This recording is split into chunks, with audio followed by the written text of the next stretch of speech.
The American Civil War, Causes and Consequences. Welcome to a journey through one of the most pivotal events in American history, the Civil War. Lasting from 1861 to 1865, this conflict not only defined a nation but also reshaped its future. Join us as we delve into the causes, major events, and lasting consequences of the American Civil War. Causes of the Civil War. The seeds of the Civil War were sown long before the first shots were fired at Fort Sumter. At its heart lay the contentious issue of slavery.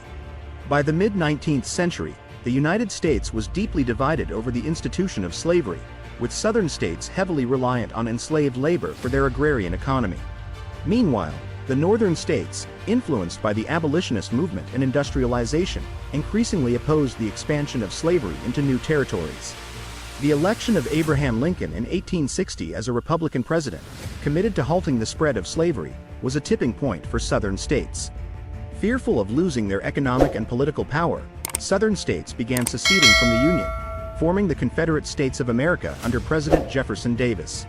The stage was set for war. Major events and battles. The Civil War began on April 12, 1861, when Confederate forces attacked Fort Sumter in South Carolina.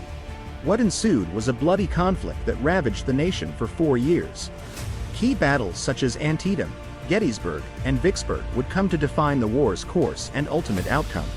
The Battle of Gettysburg, fought from July 1, 1863, marked a turning point as Union forces under General George Meade successfully repelled Confederate General Robert E. Lee's invasion of Northern Territory.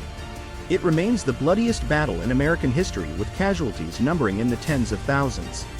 Vignettes of consequence. Beyond the battlefield, the Civil War had profound social, economic, and political repercussions. Emancipation Proclamation, issued by President Lincoln in 1863, declared all enslaved people in Confederate-held territory free, transforming the war into a fight for abolition as well as preservation of the Union. The war also accelerated industrialization in the North, leading to advancements in manufacturing and infrastructure. Meanwhile, the South's agrarian economy was devastated by the loss of enslaved labor and the physical destruction wrought by warfare. The legacy of the Civil War. The end of the Civil War in April 1865 with General Lee's surrender at Appomattox Courthouse marked the reunification of the United States, but the scars of war endured. The 13th Amendment, ratified in December 1865, officially abolished slavery nationwide, though the struggle for equality and civil rights would continue for generations. The Civil War fundamentally reshaped American identity and governance. It reinforced the authority of the federal government over states' rights and laid the groundwork for Reconstruction, a tumultuous period of rebuilding and political realignment in the South. Conclusion. As we reflect on the American Civil War, we are reminded of its enduring relevance. It was a war that tested the nation's ideals and resolve, leaving an indelible mark on the fabric of American society. From the emancipation of enslaved people to the expansion of federal authority, its legacy continues to shape our understanding of democracy, freedom, and justice. Join us next time as we explore more chapters of history that have shaped the world we live in today.